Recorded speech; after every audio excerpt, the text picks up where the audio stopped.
Bonjour à tous et bienvenue sur notre page Live Immobilier. Aujourd'hui, je reçois Stéphane Godefroy, donc promoteur immobilier au Pays Basque, Soprimo, qui va nous présenter et nous parler en fait de promotion immobilière sur la région du Pays Basque, mais aussi ailleurs, puisqu'ils sont implantés sur différentes régions.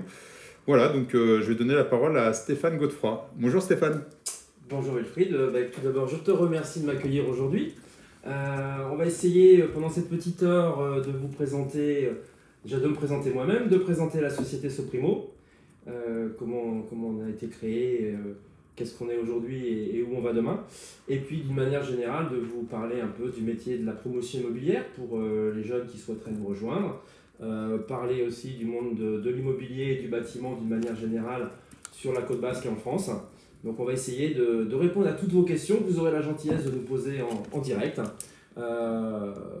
Exactement, donc je vais pouvoir en direct regarder vos questions et les redonner à Stéphane. Donc Stéphane, vous avez créé Soprimo il y a combien de temps aujourd'hui? Les opérations de promotion immobilière sont des opérations qui sont un petit peu longues, puisque entre le moment où on découvre un terrain et le moment où on remet les clés à tous nos acquéreurs, il se passe en général 3 années. Donc j'ai commencé à me mettre à mon compte en 2009, donc ça fait plus de 10 ans maintenant. Mais en fait la société n'a été créée qu'en 2011, donc elle aura ses 10 ans l'année prochaine, en 2021. Soprimo signifie Sud-Ouest Promotion Immobilière. On a créé Soprimo en 2011, Sud-Ouest Promotion Immobilière plus exactement. Et puis comme on s'est développé un tout petit peu, mais on en reparlera après, on a créé il y a 3 ans Soprimo Côte Basque et Soprimo Île-de-France. Et il y a quelques mois, Soprimo Gironde. Donc là, en fait, quand vous avez créé Soprimo, il fallait déjà oser, parce qu'il y a quand même beaucoup d'acteurs aujourd'hui au niveau national, au niveau local. Vous aviez un parcours auparavant, j'imagine, quand même. Vous venez d'où? Alors, déjà au départ de formation, je suis ingénieur bâtiment, donc j'ai plutôt une formation technique. J'ai travaillé de nombreuses années dans le monde de la maîtrise d'ouvrage, du bâtiment et de la promotion immobilière, pour me mettre à mon compte en 2009, qui n'était pas forcément en effet la meilleure période, puisqu'on était en pleine crise de subprime, 2008-2009, mais bon, c'était un beau challenge à relever. Mon objectif, c'était de quitter un peu le monde des gros promoteurs pour faire des petites opérations plus à taille humaine, histoire de pouvoir avoir des plus petites équipes, de pouvoir être plus proche de nos clients. C'est pour ça que j'ai créé Soprimo en 2011. Et quand vous dites donc, des gros promoteurs, vous étiez pour quel promoteur vous avez travaillé auparavant, avant Soprimo? Alors j'ai travaillé pour plusieurs promoteurs nationaux ou régionaux. Pour les citer, j'ai travaillé chez Bouygues Immobilier, j'ai travaillé chez Kaufmann et j'ai travaillé à la Sagec. D'accord, donc déjà une première expérience dans la promotion immobilière. Après, vous êtes décidé de créer Soprimo. Vous avez lancé, donc il faut plusieurs mois, c'est ça, pour mettre en place un programme. Aujourd'hui, combien de temps il faut pour un programme neuf? En général, quand on signe des promesses pour des futurs terrains, des futurs projets, on est sur des durées de promesses en moyenne de 15 mois, entre 12 et 18 mois, entre 1 an et 1 an et demi. Entre la signature du terrain et la livraison? L'achat du terrain. D'accord. Entre la signature du terrain et l'achat du terrain, puisqu'en fait, il y a tous les délais administratifs de demande de permis de construire qui sont très très longues. Normalement, il nous faut entre 3 et 4 mois pour négocier un permis de construire avec une mairie, pour présenter à la mairie, parce qu'on aime bien présenter en amont les projets. On pourrait simplement se contenter de lire le PLU et d'appliquer ce que dit le PLU, mais on essaye quand même de proposer au maximum aux mairies ce qu'on envisage de faire sur les projets, de manière à obtenir l'aval de la mairie. Et après, donc, le temps que la mairie instruise un permis, c'est entre 3 et 6 mois d'instruction. Il y a les délais de recours des tiers. Après, derrière, on a la finalisation du montage du dossier pour obtenir tout ce qui est garantie financière d'achèvement, assurance, préparer en fait appel d'offres, préparer tout le dossier du chantier en vue de construire le bâtiment et de passer les ventes pour nos réservataires. Alors c'est vrai qu'au Pays Basque, on voit, il y en a partout, quoi. Je veux dire, on voit des constructions sur Anglette, la RN10. Qu'est-ce que vous pensez de ça, vraiment, en tant que promoteur immobilier de la région, parce que vous êtes implanté au Pays Basque, c'est bien ça? Alors on a commencé en effet notre vie de promoteur sur la côte basque et le sud des Landes, puisque notre terrain de jeu d'origine, c'est de la frontière espagnole Hendaye jusqu'à Hossegor, pour faire simple, sur toute la frange littorale. Et c'est vrai que du coup, on a commencé après à se développer un petit peu dans d'autres secteurs, pour des raisons sur lesquelles on va revenir après, mais notamment l'Île-de-France et la Gironde. On est en train de prospecter aussi sur la Côte d'Azur et de prospecter aussi sur la Corse. D'accord, donc là, présent sur le Pays Basque, avec donc déjà implanté sur d'autres régions. Donc par rapport à la promotion du Pays Basque, si on parle, on va parler évidemment des autres régions, le fait qu'aujourd'hui il y a eu une explosion en fait des constructions sur les 10 dernières années, ça vient pour quelles raisons en fait? Autant de bâtiments dans la région du Pays Basque? Parce qu'avant on avait quand même une région préservée où il y avait très peu de résidences. Il y a toujours eu beaucoup de constructions, hein, c'est pas nouveau. C'est sûr qu'il y en a certainement de plus en plus parce que le besoin est peut-être de plus en plus important. Il y a une attractivité de la partie sud-ouest de la France. Certaines personnes qui partaient plutôt sur la Méditerranée viennent plutôt maintenant sur le sud-ouest. Le Covid va certainement renforcer ces besoins de logement, parce que les gens vont vouloir fuir les grandes métropoles et arriver dans des endroits un peu plus tranquilles. Ils vont vouloir aussi profiter du beau temps, sauf aujourd'hui, de la côte basse et surtout de la douceur de vivre dont on bénéficie aujourd'hui. Donc la difficulté, c'est de bien jauger le volume de logements à créer. En créer quand même parce qu'il y a des besoins et les gens ont envie de se loger et les gens sont tous ravis de... Vous ressentez ça, les demandes de logement, à partir du moment où vous faites un programme, c'est quoi? Ça se vend vite? C'est notre quotidien, Donc on n'a pas des stocks qui sont très très importants. Bon, déjà on fait des petites résidences. La moyenne de nos résidences en 10 ans, enfin en bientôt 10 ans, on va avoir fait 23 résidences pour 350 logements. Donc ça fait à peu près une quinzaine de logements par résidence. Alors, si j'ai bien compris, en fait, aujourd'hui, donc il y a les promoteurs nationaux, les promoteurs locaux. En fait, là-dedans, il y en a qui sont vraiment spécialisés sur des gros programmes, quoi, avec 300, 400 lots, etc.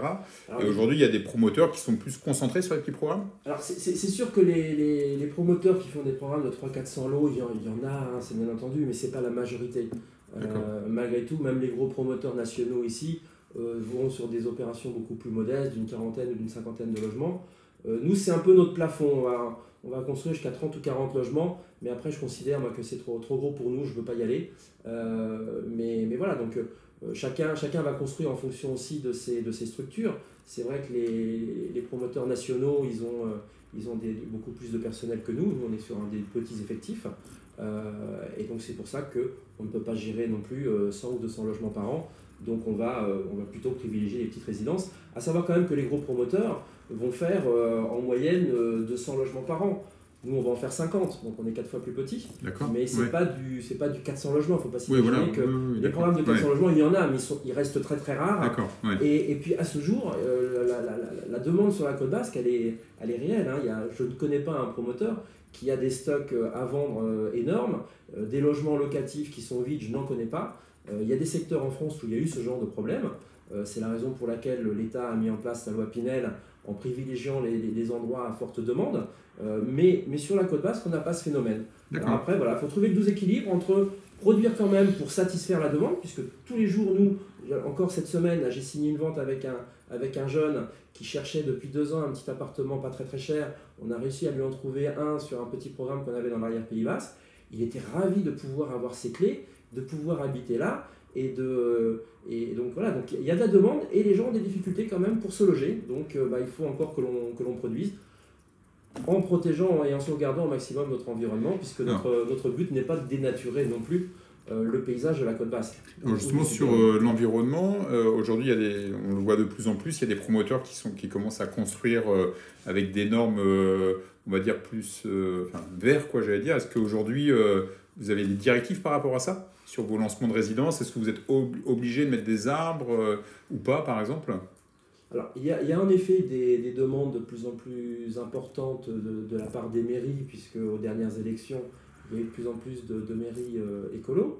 On a aussi, nous, des contraintes au niveau technique pour en effet respecter les réglementations thermiques et surtout éviter ce qu'on appelle les passoires thermiques, les logements anciens qui sont pas du tout...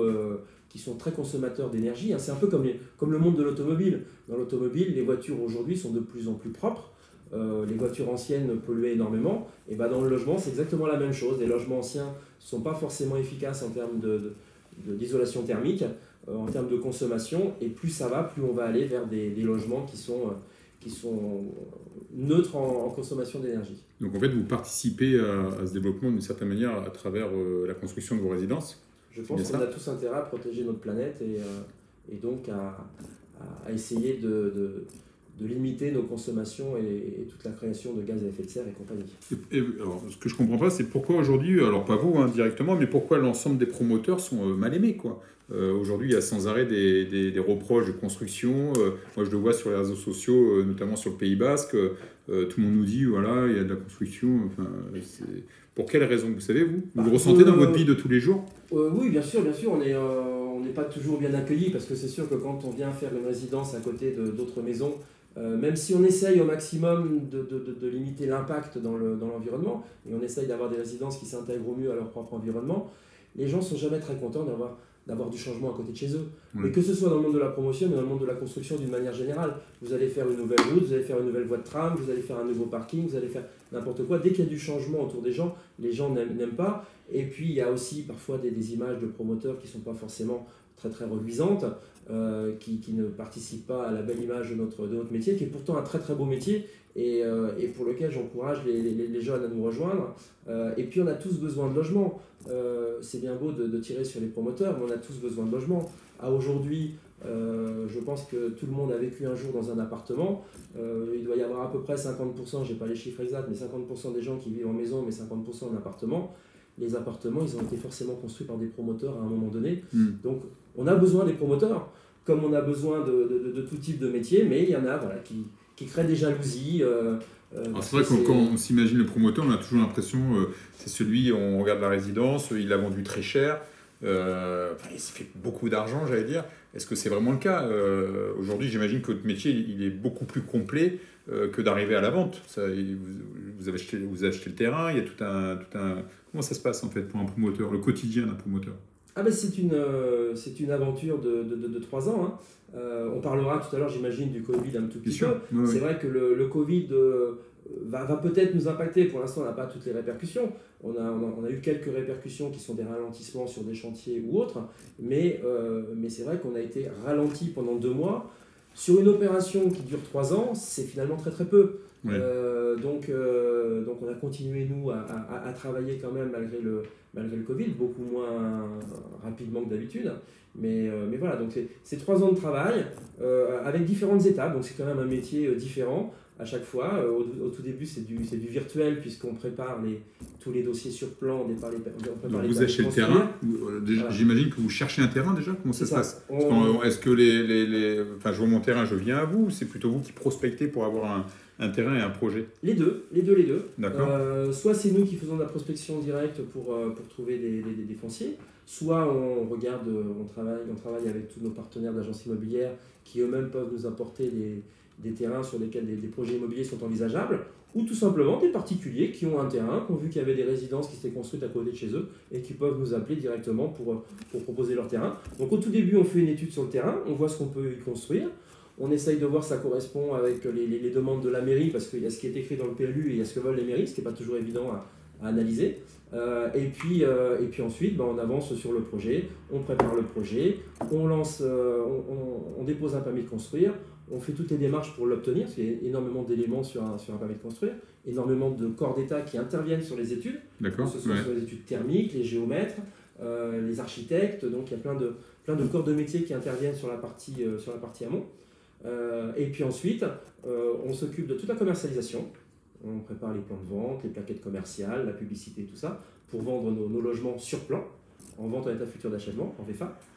Et puis en dernier point, on prépare le lancement du dossier avec les appels d'offres pour le chantier, puisqu'on travaille avec... c'est un métier qui n'est pas délocalisable. On travaille donc forcément avec des entreprises du secteur. Donc là, vous faites des appels d'offres. Aujourd'hui, ça représente combien de pourcents? Vous travaillez qu'avec des entreprises du Pays Basque, ou ça vous arrive de travailler avec d'autres sociétés? Il n'y a pas le choix, j'imagine, non? Voilà, on n'a pas trop le choix. 99%, à part parfois des entreprises qui vont prendre des sous-traitants qui sont un petit peu d'ailleurs, mais on travaille quand même avec des entreprises locales, parce que ce serait trop coûteux pour une entreprise de venir de l'autre bout de l'Europe ou du monde, ou même de la France, pour venir travailler ici, faire un chantier. En plus, ça nécessite aussi pour les hommes du bâtiment, de connaître un peu tous les réseaux de distribution au niveau matériel et compagnie. Donc on se rend compte qu'on travaille quasiment avec toutes les mêmes entreprises à chaque fois, qui sont des entreprises locales du sud des Landes ou de la Côte Basque, mais ce sont toujours un petit peu les mêmes entreprises que l'on rencontre. Et puis après, on a toute la partie notaire, parce qu'on travaille aussi énormément avec les notaires. Les notaires nous préparent les actes de vente pour nos acquéreurs. Et puis après, on a tout suivi de la résidence jusqu'à l'objectif final qui est de la remise des clés à nos acquéreurs, qui est quand même pour nous la finalité au départ. Oui. On est parti d'une page blanche 3 ans avant et on a la satisfaction 3 ans après de voir un immeuble qui s'est complètement construit. Et en fait, on est simplement un chef d'orchestre parce que nous, on a des petits effectifs. On est à peu près pour une agence 5-6 personnes. D'accord. Et sur chaque agence, ça nous permet de faire travailler énormément d'autres corps d'État, des professionnels de l'immobilier, des agences immobilières avec lesquelles on travaille, des professionnels de la construction, géomètres, architectes, bureaux d'études, bureaux de contrôle et autres. Et puis ensuite, tous les artisans locaux, et notamment aussi même les notaires et autres. Donc aujourd'hui, si je suis un particulier, j'ai ma maison, je sais pas, j'ai 3000 m² de terrain, je peux me poser la question, soit je la mets en vente, soit éventuellement je peux vous appeler pour savoir si en tous les cas, est-ce que c'est constructible dessus, est-ce que vous pouvez faire un projet et vous rachetez directement, comment ça se passe? Vous m'achetez ma maison ou... Alors c'est un peu plus complexe que ça, puisqu'en fait on n'achète pas comme un particulier une maison, ou un terrain nu, on achète une constructibilité. Et donc on passe toujours par une promesse qui est un peu longue, avec des conditions suspensives d'obtention de permis, puisque ça prend un petit peu de temps avant d'obtenir les permis. Et si on n'obtient pas le permis, la valorisation du terrain n'est forcément pas le même. Ouais. Moins on construit, plus la valeur des terrains diminue, plus on construit, plus la valeur des terrains j'imagine qu'il y a un contrat qui est bien verrouillé. C'est ça. Si vous accédez au permis de construire, dans ce cas-là, vous me rachetez ma maison tel prix ou pas, en fait. C'est bien ça? Tout est établi chez le notaire et c'est le notaire qui a l'habitude. C'est un secteur, le secteur de l'habitation, c'est ce qu'on appelle un secteur sauvegardé. Oui. Donc tout est fait pour protéger au maximum les intérêts du particulier face au promoteur qui est un professionnel de l'immobilier et le particulier qui n'est pas un professionnel. Donc que ce soit le client vendeur ou le client acheteur, quand on nous achète des appartements, tout est hyper bordé par la loi depuis déjà 30 ou 40 ans. La loi n'a pas tellement évolué sur la VFA, ça fonctionne très très bien. On n'a pas de problème aujourd'hui particulier, toutes les assurances, toutes les garanties financières d'achèvement sont mises à disposition des clients, parce que c'est vrai que tout à l'heure on parlait des différents corps d'État, mais il y a aussi tout ce qui est assurance et tout ce qui est bancaire. Les banques interviennent à plusieurs niveaux. Elles interviennent au niveau de nos propres clients acquéreurs qui ont des financements à établir. Elles interviennent au niveau du montage du dossier où nous on a besoin d'un concours bancaire pour pouvoir acheter des terrains. Et puis toutes les garanties financières d'achèvement, ça veut dire quoi? Ça veut dire que si le promoteur avait une quelconque défaillance, la banque finaliserait la construction et donc l'acquéreur aurait son logement. Donc il y a une vraie sécurité dans l'achat du logement. Par rapport au Pays Basque, quand je regarde les constructions qui ont été réalisées, pour le jeune ou le couple avec des enfants, aujourd'hui c'est quoi le plus intéressant pour lui? C'est d'acheter dans le neuf, dans l'ancien? Alors vous allez peut-être me dire le contraire, mais est-ce qu'il y a des avantages en plus dans le neuf par rapport à l'ancien aujourd'hui? Alors, moi j'ai plus parlé du neuf que de l'ancien, parce que c'est un peu moins mon métier. Les grosses différences, c'est que quand vous achetez dans l'ancien, il y a de fortes chances qu'il y ait des travaux à faire dedans. Des travaux de rafraîchissement, d'embellissement ou des travaux plus ou moins importants. Donc après, ça va dépendre un petit peu de chacun, de son savoir-faire. Si vous n'êtes pas bricoleur, c'est peut-être pas forcément la bonne idée d'aller s'aventurer dans ce genre d'opération. Un des avantages de l'achat dans du neuf, c'est que vous avez d'une part des frais de notaire qui sont réduits. On est sur du 2,5% quand dans l'ancien on est sur du 7,5%. C'est quoi la raison en fait je me suis toujours posé cette question, pourquoi aujourd'hui dans le neuf les frais de notaire sont moins élevés que l'ancien? Tout simplement c'est que l'État taxe énormément la promotion immobilière. Le neuf, on paye déjà 20% de TVA. Donc s'il fallait rajouter en plus 5% de frais de notaire, on serait à 25%. Ça fait beaucoup. Ça fait beaucoup. Donc voilà, donc l'État prend déjà la TVA et derrière propose des frais de notaire réduits, sachant que on bénéficie aussi de toutes les assurances dont on parlait tout à l'heure. C'est comme quand vous achetez une voiture neuve, la voiture neuve elle est garantie pendant quelques temps. Bon là, vous avez des assurances 1 an, 2 ans, 5 ans, 10 ans. Ça dépend du type d'assurance, mais il y a différentes assurances qui sont proposées dans du neuf que vous n'aurez pas dans l'ancien. Donc il y a un petit surcoût dans le neuf. Après, au niveau des avantages bancaires, je sais qu'au niveau du prêt à taux zéro, le prêt à taux zéro, existe dans le neuf. Je crois qu'il existait aussi dans l'ancien, mais je ne sais plus trop. Mais il a été prorogé. Donc il y a quand même cet avantage pour les jeunes de pouvoir profiter du PTZ, du prêt à taux zéro. Et pour les investisseurs, il y a encore les lois de défiscalisation qui sont les lois Pinel, qui ont gros avantage de plafonner les loyers aussi, puisque du coup ce sont des investisseurs privés qui participent en effet à la construction de logements et qui permettent à des jeunes ou à des personnes qui n'ont pas forcément les moyens de devenir propriétaires, de rester locataires, à des loyers qui sont corrects, parce que bon, une des difficultés sur la côte basse, c'est quand même les loyers. C'est parfois certains propriétaires préfèrent louer juste juillet-août à des loyers énormes, et ce qui fait que pour certains locaux c'est très difficile de se loger. Donc la loi Pinel est un système qui permet de se loger, puisque les acquéreurs, les investisseurs ont l'obligation de le louer en résidence principale à l'année. Donc c'est pas de la location saisonnière, c'est de la location à l'année. Donc la loi Pinel participe à l'offre de logements sur le secteur de la côte basque, ce qui permet d'étoffer entre le logement social, qui va être du logement très peu cher, mais qui est difficile d'accès, du logement privé, qui va être plafonné grâce à la loi Pinel, ou alors, si vous avez les moyens d'acquérir, on a quand même aujourd'hui au niveau des banques des taux qui sont très très intéressants. Justement, vous voyez beaucoup de primo-accédants, vous, dans votre métier, quand vous commercialisez votre programme, est-ce qu'il y a Nous, on a une bonne partie de primo-accédants, parce qu'en fait, on n'est pas spécialisé dans du haut de gamme ou autre, donc on a sur tout le territoire. Bien entendu, ça va être difficile pour un primo-accédant d'acheter à Biarritz ou d'acheter sur Anglette à Chiberta comme on est là ce matin. Mais on a des petits programmes dans l'arrière-pays, dans le sud des Landes, qui sont beaucoup moins onéreux. Même sur Anglette, aujourd'hui on a 3 projets sur Anglette, 3 petits projets. On a 9 maisons qui sont sur la zone de Chiberta, qui sont plutôt chères. J'ai vu, voilà. C'est des... Alors sur la zone de Chiberta, c'est les balles... Non, c'est Green Promenade. Oui, voilà, c'est ça, voilà. Green Promenade, on a fait 8 maisons. 8 maisons qui sont plutôt à 6-7 000 euros du mètre, donc qui sont assez chers, qui ne vont pas intéresser les primo-accédants. Par contre, on a un autre projet qui est un petit peu moins cher, qui est en plein centre d'Anglette, à côté de la mairie, à côté du parc Baroja, pour ceux qui connaissent, donc avec une très belle vue sur le parc Baroja, où là on a eu des logements un tout petit peu moins chers, mais qui sont encore pas donnés, mais bon, c'est du Anglette qui est à 5 000 euros du mètre. Combien de logements 11 logements. 11 ah oui, donc c'est une petite résidence de logement, voilà. Et là tout est vendu, non, Et là il nous en reste 2 gros à vendre. D'accord. Tous les petits sont vendus, mais il nous en reste 2 gros à vendre. Et là on vient de démarrer un 3e programme qui sont 10 petites maisons à la sortie d'Anglette en direction du Staritz, où là on a en effet des primo-accédants qui achètent. Parce que c'est des petites maisons qui sont beaucoup moins chères, on est à 4 000 euros du mètre, ils profitent du PTZ, ils ont un petit bout de jardin pour pouvoir en profiter. Ça nous permet d'avoir des maisons qui sont entre 300 et 400 000 euros, ce qui est, pour ceux qui connaissent le marché d'Anglette, pas très très cher. Donc en réalité, sur le Pays Basque, aujourd'hui il y a à peu près 4 programmes, si j'ai bien compris. Promoteur immobilier, ça veut dire aussi constructeur de maisons individuelles d'une certaine manière, puisque sur les 4, il y en a 3 où c'est des villas en fait. Il y a un collectif, c'est ça, et les autres, c'est des villas. Alors, on n'est pas constructeur de maisons individuelles. Voilà, le métier des constructeurs individuels, qu'on appelle les CMistes, est totalement différent de la promotion. D'accord. Nous, on achète les terrains, on construit, on vend avec des garanties.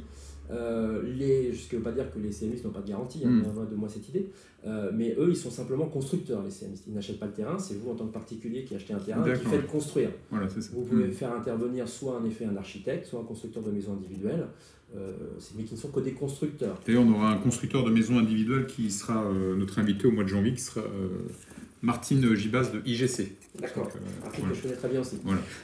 Donc le métier de la promotion, on fabrique on produit un peu de maisons, mais pas tant que ça. Je crois que dans les chiffres, les constructions de maisons par la promotion doivent représenter à peu près 15% de la production de la promotion. On fait beaucoup plus de collectifs. Mais c'est vrai qu'il y a une demande des mairies à l'heure actuelle de dédensifier, de faire plutôt de la villa plutôt que du collectif. Sur le Pays Basque Plus partout. Ah oui, donc sont plus pour du collectif, j'allais dire, en maison individuelle que des gros bâtiments qui font 10 étages. Quoi. Exactement. Ils vont dans cette logique. Exactement, ils vont dans cette logique.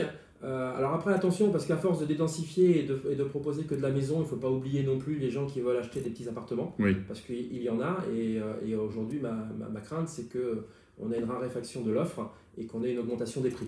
Donc on a tendance à dire quand même attention.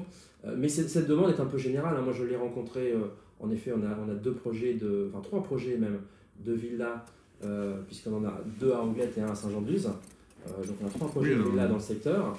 Et ensuite on a des projets de collectifs qui sont un peu plus petits que les autres. Mais après voilà, cette demande on l'a partout.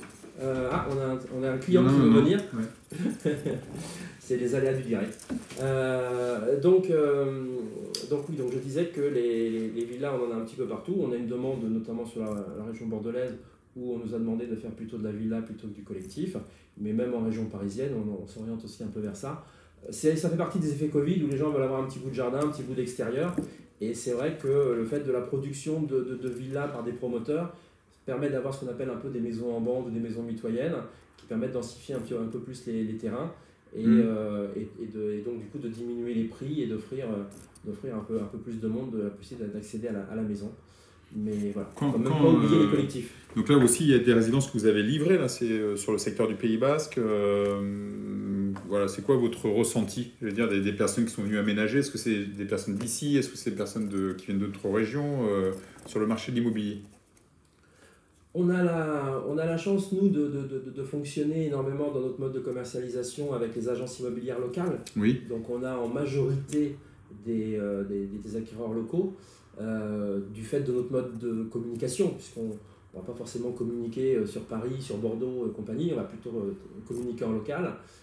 Ceci étant dit, on est dans un secteur où il y a une attractivité très très large et on peut avoir sur nos projets aussi bien de la résidence secondaire, de la résidence principale ou d'investissement locatif. Et dans ces cas-là, ce sont des gens qui viennent plutôt en général en premier lieu du secteur, de la Côte Basque, du Sud des Landes. Ouais. Et puis après, ça s'élargit au fur et à mesure. D'une manière générale, sur le 64, on a pas mal de clients qui viennent un peu de Pau, voire de Tarbes sur 65. Et puis sur d'autres secteurs, sur Bordeaux, sur Toulouse.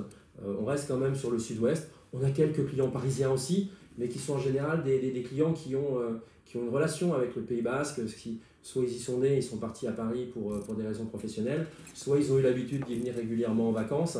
Mais voilà, ce sont des gens qui peuvent venir d'ailleurs, qui veulent revenir sur la Côte Basque pour leur retraite. Mais c'est des gens qui ont toujours un lien malgré tout avec la Côte Basque, qui soit de naissance ou qui soit une découverte comme ça qu'ils ont eu en cours de route. Alors c'est vrai que Soprimo, je trouve qu'il y a vraiment l'ADN Soprimo, d'une certaine manière, déjà l'expérience des 10 années que vous avez sur le secteur. Au-delà de ça, c'est que quand on regarde bien, vous construisez des logements, 10 lots, 12 lots, donc j'ai presque dire, c'est avec tous les artisans de la région. Et en plus de ça, donc là c'est une fierté du Pays Basque, c'est que vous exportez votre enseigne, puisque vous avez développé sur d'autres régions de France Soprimo, c'est bien ça? C'est ça. On se rend compte quand même qu'on a une activité qui est assez irrégulière. C'est-à-dire qu'on peut avoir en effet 4 ou 5 projets une année, puis l'année suivante on en avoir qu'un ou deux.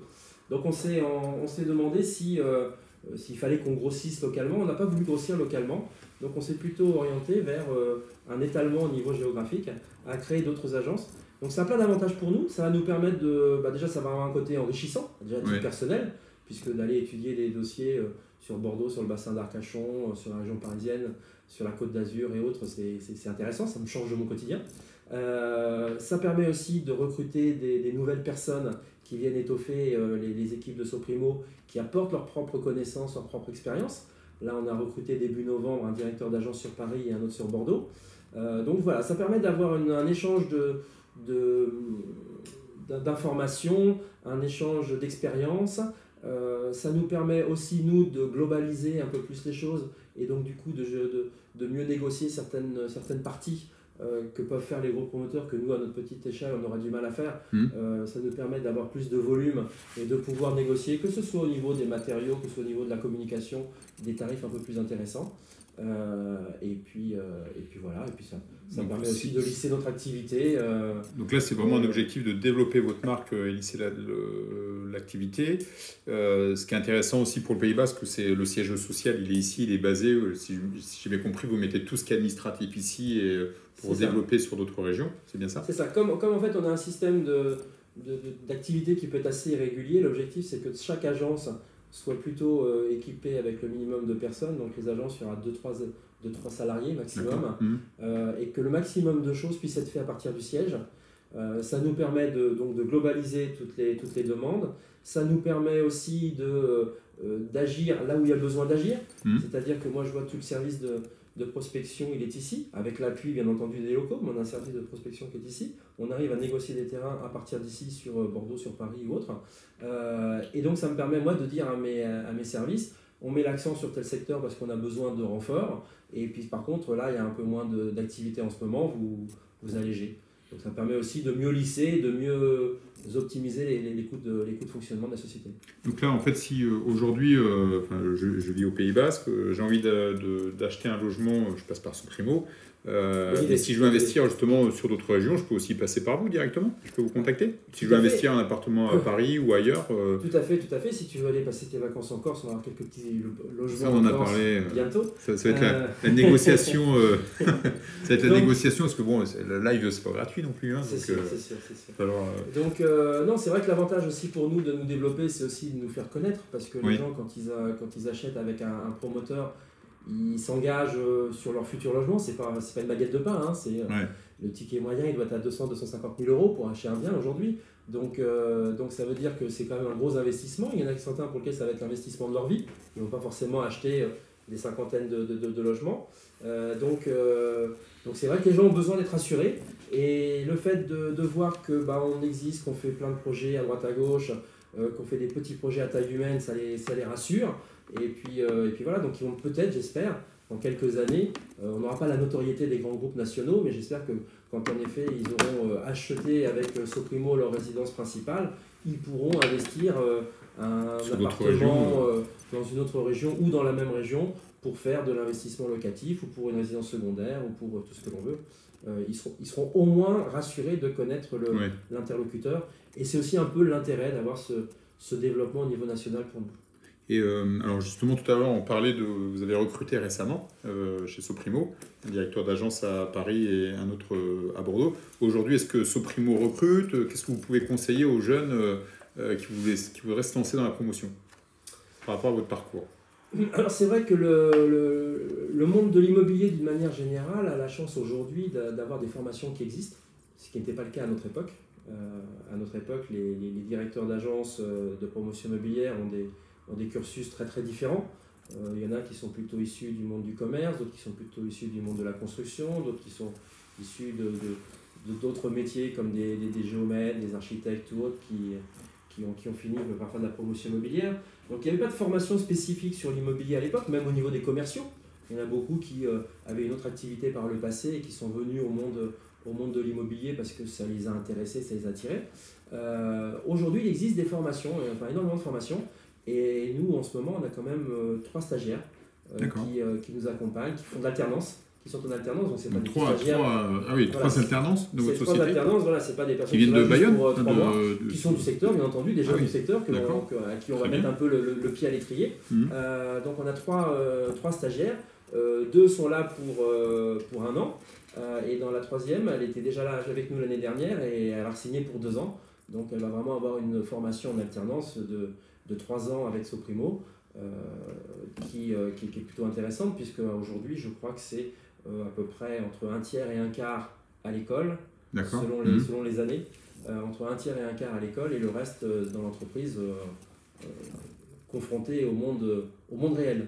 Et justement, donc cette personne-là ou les autres, une formation chez vous, j'imagine, ils vont pas apprendre que la commercialisation, il y a plusieurs, vous avez plusieurs, j'allais dire, missions dans votre activité. Tout à fait. Là, on n'a pas dans nos recrutements, on n'a pas pris de personnes qui voulaient faire de la commercialisation. Ceux qui veulent faire de la commercialisation, il y en a beaucoup dans ces écoles, qui s'orientent plutôt vers les agences immobilières.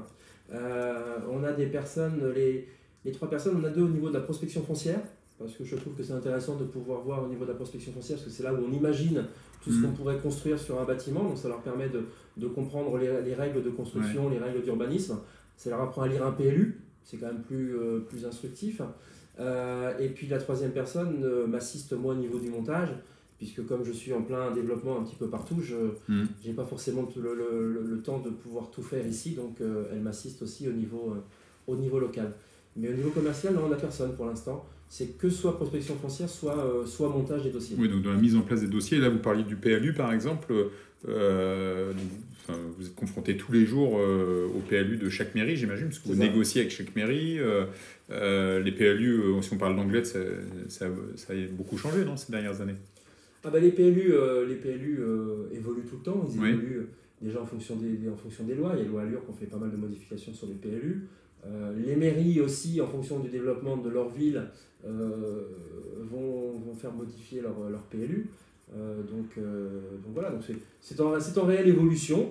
Je pense qu'aujourd'hui, on est quand même sur une évolution des PLU, parce qu'il faut quand même que les maires restent des bâtisseurs. Il faut qu'ils restent des bâtisseurs. Ils vont bien entendu aujourd'hui, comme on disait tout à l'heure, être bâtisseurs en respectant de plus en plus le côté écologie. On va essayer de ne pas détruire des espaces verts quand ce n'est pas nécessaire. On va essayer de densifier pour justement éviter de limiter les forêts, les champs. Il y a vraiment ce côté-là chez un promoteur, ce côté je garde le vert, je garde l'arbre. Une fois sur la Reine 10, j'ai vu, il y a une résidence, il y a un arbre, et tu te dis, mais ils ont construit la résidence autour de l'arbre, quoi. C'est assez impressionnant. Et donc, est-ce qu'il y a vraiment ça de votre part, quoi, ce côté je garde les arbres absolument ou pas? Le absolument non. Non, faut être très clair. Voilà. Il n'y a pas le choix, quoi. Mais on va quand même essayer de conserver le maximum de choses. Parfois même, nous, ça nous arrive sur certains projets de conserver du bâti existant. On ne va pas forcément arriver avec nos gros sabots pour le bulldozer et tout mettre par terre, que ce soit au niveau bâti et au niveau végétal. Donc on va essayer de conserver ce qu'on peut conserver. L'objectif, c'est quoi? L'objectif, c'est qu'à la fin, on ait un ensemble qui soit le plus harmonieux possible, harmonieux par rapport à l'environnement, harmonieux par rapport à la résidence. Et moi, je me rappelle la première résidence qu'on avait construite dans les Landes, qui était sur Ondres. On avait gardé 2 beaux arbres, un chêne-liège et un pin maritime, je crois. Et quand on a livré la résidence, on a eu l'impression que la résidence était là depuis 10 ans. On a l'impression qu'elle venait d'être construite hier, quoi. Donc ça apporte du cachet, de pouvoir garder quelques arbres, ça apporte du cachet. Il y a des fois sur certains projets, on garde aussi un peu de bâti. Quand il y a des maisons qui ont un certain charme, on les garde. Voilà, on essaye de conserver ce qu'on peut conserver. Dans tous les cas, même si on est amené à détruire quelques arbres, on a l'obligation de replanter autant, voire plus, d'arbres que ce qui existait.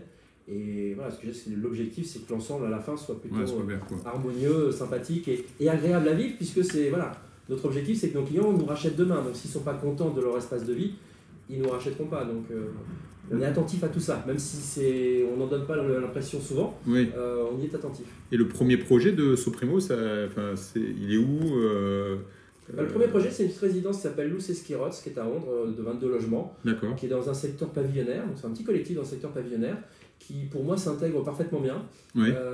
Parce que c'est vrai que les mairies, aujourd'hui, ont tendance à dire que là, c'est du pavillonnaire, il faut rester sur du pavillonnaire. Mais non, on peut faire un petit peu des petits collectifs à taille humaine qui s'intègrent parfaitement dans du pavillonnaire. Combien de maisons basques sont découpées en 4, 5, 6, 10 logements? Il y en a un paquet, hein. Donc l'idée, c'est de reproduire ça. Ça apporte de la mixité, puisqu'on parle énormément aujourd'hui de mixité sociale. Ça apporte de la mixité sur des territoires où certaines personnes n'ont pas les moyens de s'acheter une maison. Ils auront les moyens de s'acheter un appartement. Pourquoi on ne leur donne pas la possibilité de vivre ici? Voilà, c'est une partie des réflexions et des débats qu'on a quotidiennement avec les mairies. Et justement, par rapport aux jeunes qui peuvent venir travailler dans la promotion immobilière, parce que là, si vous développez sur Paris, Bordeaux, sur d'autres secteurs, comment ils peuvent vous contacter, ces personnes-là? Est-ce qu'aujourd'hui, vous recrutez encore? Parce que vous en avez 3, est-ce que vous pouvez en prendre encore 3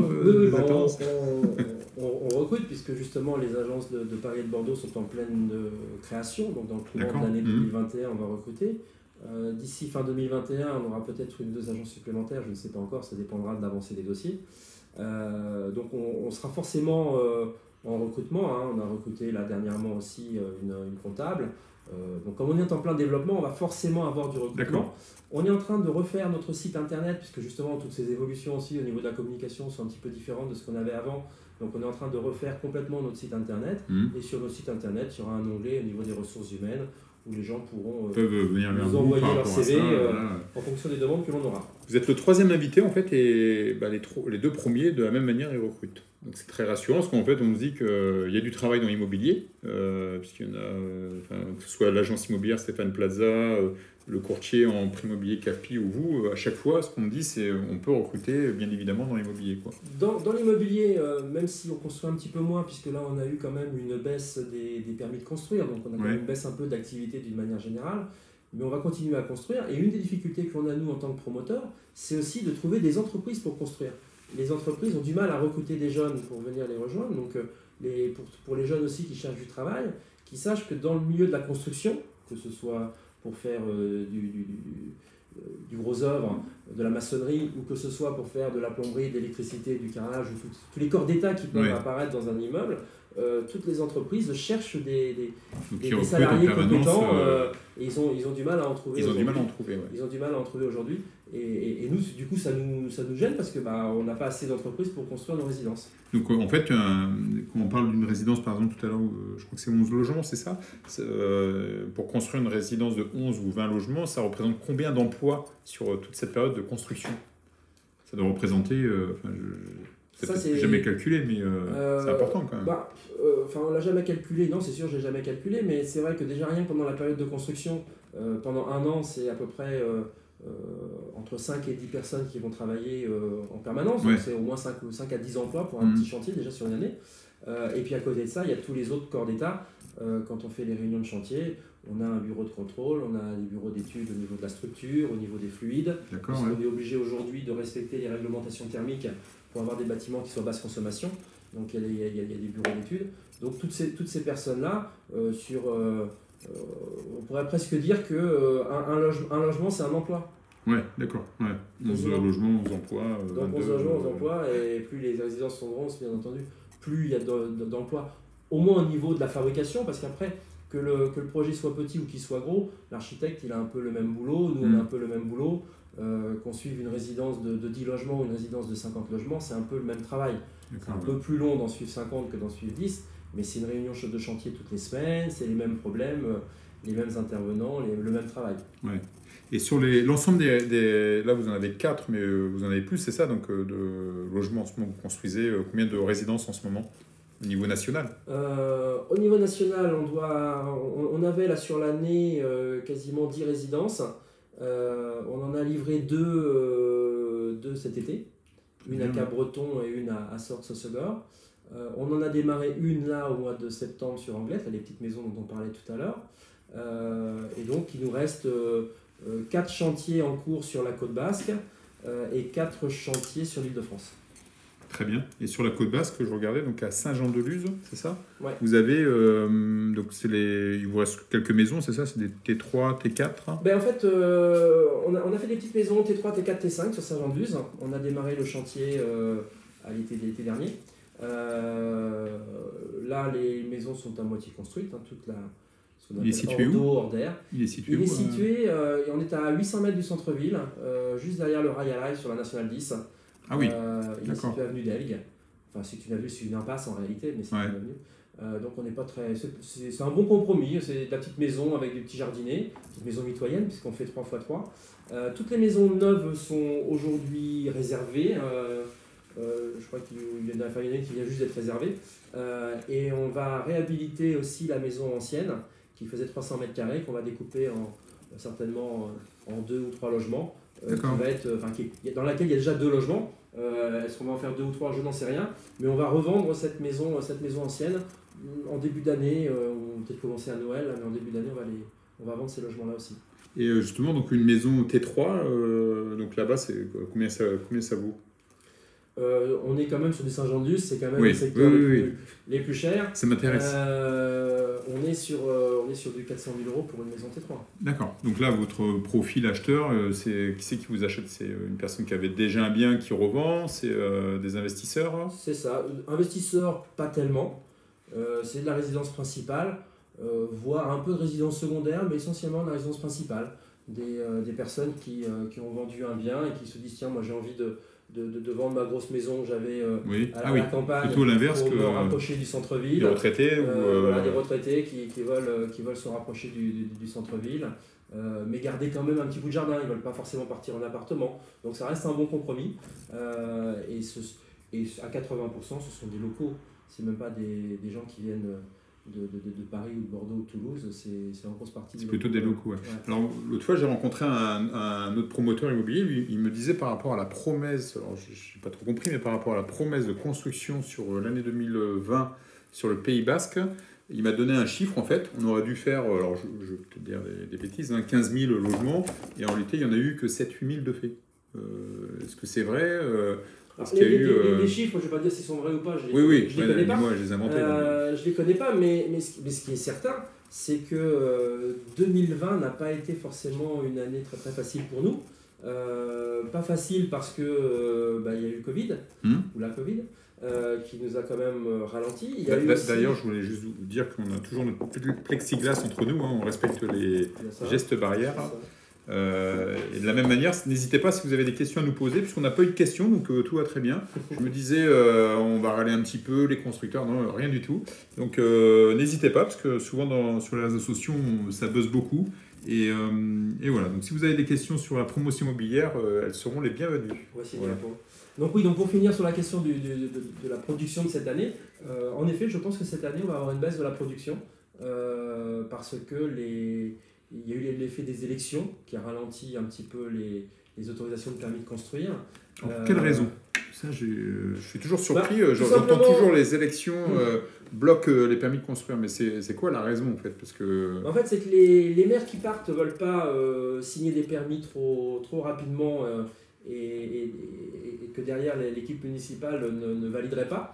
Donc quelques mois avant les élections, il ne se passe rien. Et après, quand les nouvelles équipes arrivent, le temps qu'elles prennent la température, qu'elles voient un petit peu comment ça fonctionne, de voir quelles sont leurs attentes, eh bien ça fait que les opérations se décalent dans le temps. Là, j'ai l'exemple d'une ville que je ne citerai pas dans l'agglomération bordelaise. On a signé une promesse en début d'année. En général, en 3 mois, on a rencontré la mairie, on a fait un projet, on est en mesure de déposer un permis de construire. Là, ça va avoir duré 1 an. C'est ennuyant parce que c'est des emplois derrière. S'ils attendent comme ça, s'ils prennent le temps, si les mairies se disent bah là, il y a l'élection, j'attends, etc. Ah non, c'est du job quoi. C'est sûr que c'est du job pour nous en tant que promoteurs, pour les agences immobilières avec lesquelles on travaille, pour tous les corps d'État dont on a parlé tout à l'heure, y compris la construction. C'est sûr que la baisse de production de cette année, on la retrouvera peut-être dans les chiffres malheureusement en 2021 ou 2022. Comme je vous disais, qu'on est sur des opérations un peu longues, mais malheureusement, c'est comme ça toutes les années. Là, cette année, ça a été renforcé parce que le Covid n'a pas facilité les rencontres avec les mairies, qui étaient soit fermées, soit confinées, ou pour lesquelles les procédures d'accès étaient un peu plus difficiles. Mais c'est vrai que là, ce projet qu'on aurait dû, donc on a signé en début d'année, on aurait dû déposer un permis au mois d'avril. On a essayé de rencontrer la mairie. C'était la période préélectorale, ils n'étaient pas trop chauds pour nous recevoir. Après, on a eu le confinement. Derrière tout ça, il y a eu les élections. On a réussi à les rencontrer début juillet. Là, ils nous ont dit, bon, ça ne nous va pas, il faudra modifier ça. Mais là, pour l'instant, c'est les vacances. On se revoit au mois de septembre. Il y a une lourdeur administrative. Et maintenant, là, au mois de septembre, on a essayé d'avoir le rendez-vous, mais une nouvelle équipe. La directrice de l'urbanisme est partie, recrutement d'un nouveau directeur. Je pense qu'on va être reçu au mois de janvier l'année prochaine. D'accord. Ouais. Ça fait 1 an de perdu. Alors, ça veut dire quoi ? Parce que s'il y a eu moins de logements de construits au Pays Basque cette année, alors que tout le monde dit ça se construit partout, ça veut dire quoi ? L'année prochaine, on va avoir des immeubles partout ? On va avoir des lancements de programmes ? Il va y en avoir beaucoup plus ? Là, j'en ai aucune idée. Aucune idée parce que ça va dépendre un peu de ce que vont des nouvelles équipes municipales qui sont arrivées là, aux dernières élections.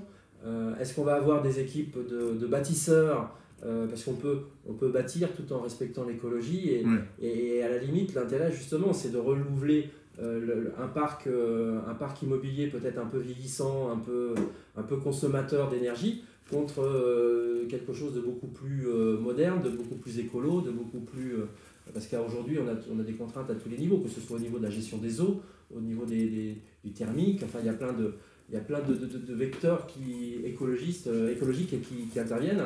Donc Donc bon, on verra quelles sont les nouvelles équipes. On n'a pas encore eu l'occasion de les rencontrer toutes, mais j'espère qu'on va avoir quelques maires qui vont vouloir continuer à bâtir d'une manière un petit peu raisonnée. Parce que je pense que la solution de tout interdire n'est pas la solution. Oui. De tout faire n'importe quoi, c'est pas la solution non plus. Il faut un juste milieu et il faut simplement que les équipes municipales qui viennent d'arriver, qu'elles prennent leur marque. Débloquent un peu pour la repartir sur quelque chose de normal en 2021, que ce soit au niveau des équipes municipales et au niveau de l'épidémie, que tout ça soit un peu derrière nous. L'année prochaine, ce serait une bonne chose. Et alors justement, parce qu'on a vu l'augmentation des tarifs encore sur le Pays Basque, est-ce que ça ne vient pas de ça, s'il y a une pénurie de logements neufs C'est sûr que là, aujourd'hui, on a une baisse de l'offre. Forcément, dès qu'il y a une baisse de l'offre, il augmente, quoi. Il y a une demande qui est plus importante, ça génère en effet une augmentation des tarifs. Nous, aujourd'hui, on a un stock qui est très très faible. On doit avoir sur nos 8 programmes dont on parlait tout à l'heure, on doit avoir une vingtaine de logements disponibles à la vente. Tout a été vendu, je vais dire. Pour des résidences qui vont être livrées entre début et fin d'année, donc sur toute l'année 2021. Donc c'est normal que sur un programme qui démarre, il y ait du stock. Et les programmes qui se terminent, il n'y en a plus beaucoup, mais on a un stock qui est très très faible aujourd'hui et on espère justement pouvoir lancer des nouveaux projets. Là, on a deux projets qui sont prévus sur la Gironde et un autre sur Bidart. D'accord, oui, donc j'espère que sur le Pays Basque, il y en a d'autres qui vont sortir au-delà de ceux qui sont déjà sortis. Vous avez des projets sur Bidart? On y travaille au quotidien. Voilà. On a un petit permis de construire qui est en cours là sur Bidart pour juste une dizaine de logements. Ouais, très bien. Donc voilà, c'est notre travail quotidien et on espère qu'en effet 2021 va être une bonne année. Très bien. Écoutez Stéphane, moi je suis très heureux de vous avoir reçu aujourd'hui dans nos bureaux à Anglette. Est-ce que vous avez des choses à dire encore ou à rajouter, j'allais dire? Non, nous on a notre siège donc, et nos bureaux pour l'agence locale qui sont sur Anglette, sur la zone de Maignan. On a un site internet qui est soprimo.org qui va être justement refondu là, dans les jours à venir. Donc n'hésitez pas à nous contacter si vous avez des projets d'achat, d'investissement ou même des terrains à vendre. On est intéressé surtout des terrains à vendre. Parce que...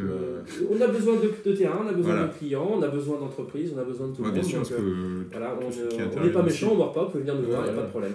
Très bien, donc vous êtes basé zone Maignan à Anglette. C'est ça. C'est ça, juste à côté de Porsche, je crois. C'est le rond-point de à côté de Porsche. Oui, voilà, c'est ça. Sur la droite. L'ancien Porsche, pas le nouveau qui est en train de se faire à la place de faire. Oui, voilà, l'ancien Porsche à la droite, on voit vos bâtiments sur la zone Maignan.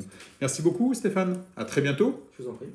Je vous dis à la semaine prochaine avec donc l'agence Espace Atypique que nous allons recevoir et vous proposer encore une fois un live qui va durer, là, vous voyez, 40 ou 50 minutes. Donc voilà, rendez-vous la semaine prochaine, avec plaisir. À bientôt. Au revoir. Au revoir.